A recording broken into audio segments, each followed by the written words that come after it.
sebagai bentuk pemberian tambahan pengetahuan, keterampilan bagi masyarakat pencari kerja dalam rangka meningkatkan kualitas dan mengembangkan kompetensi kerja yang dapat diaplikasikan secara produktif pada dunia kerja untuk mencapai kesejahteraan hidup digelar melalui kegiatan pelatihan berbasis kompetensi, pendidikan dan pelatihan vokasi yang diselenggarakan oleh Lokal Latihan Kerja Kota Gorontalo.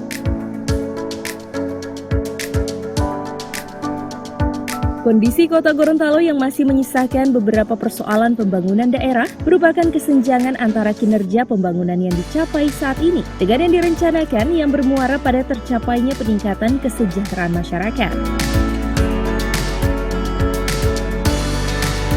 Kegiatan ini diikuti oleh 64 orang yang berasal dari Kota Gorontalo dengan jenis pelatihan tahap 2 yang terdiri dari pelatihan desainer grafis muda, pelatihan bisnis dan manajemen, pelatihan tata rias, pelatihan pembuatan roti dan kue, pelatihan pemasangan listrik bangunan sederhana, dan pelatihan pemeliharaan kendaraan ringan sistem injeksi.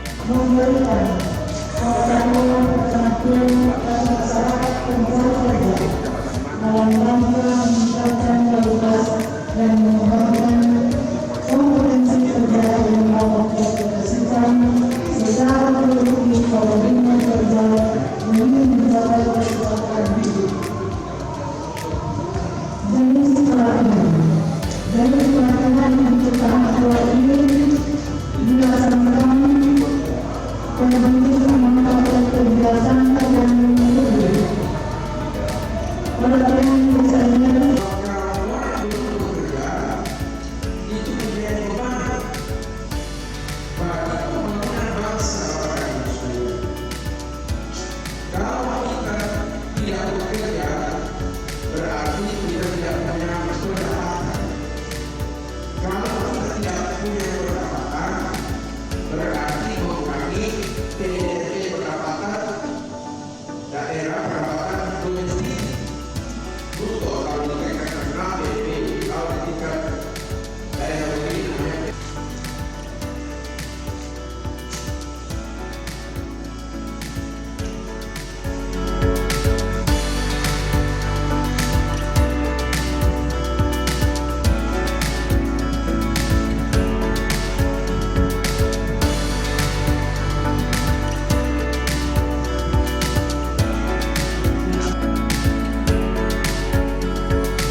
Tim Liputan Advertorial Mimosa TV.